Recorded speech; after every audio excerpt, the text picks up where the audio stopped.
Justice Sudarshan Reddy గారి గెలవడము ఇప్పుడు అవసరం. ఎందుకంటే రాజ్యాంగాన్ని పరిరక్షించాలంటే న్యాయ నిపుణులు, న్యాయ కోవిదులు రాజ్యాంగాన్ని ప్రజలకు ఆ స్ఫూర్తిని అందించడానికి ఉపరాష్ట్రపతిగా ఉంటే ఇది దేశ ప్రజలకు ప్రయోజనం చేకూరుతుంది, ప్రజాస్వామ్యం కాపాడబడుతుంది.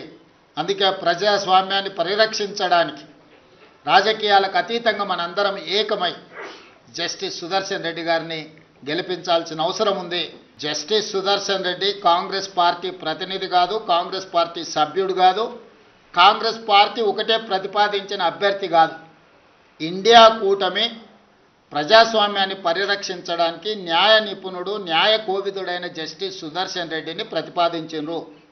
వారికి ఏ రాజకీయ పార్టీతో సంబంధం కానీ, అనుబంధం కానీ, సభ్యత్వం కానీ లేదు.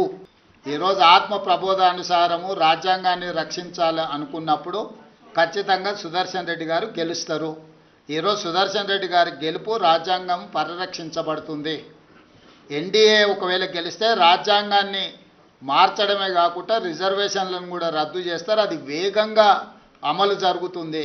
అందుకే ఈరోజు ఇండియా కూటమి అన్ని రకాల ప్రయత్నాలు చేస్తుంది, అందరి మద్దతు కూడగట్టే ప్రయత్నం చేస్తుంది.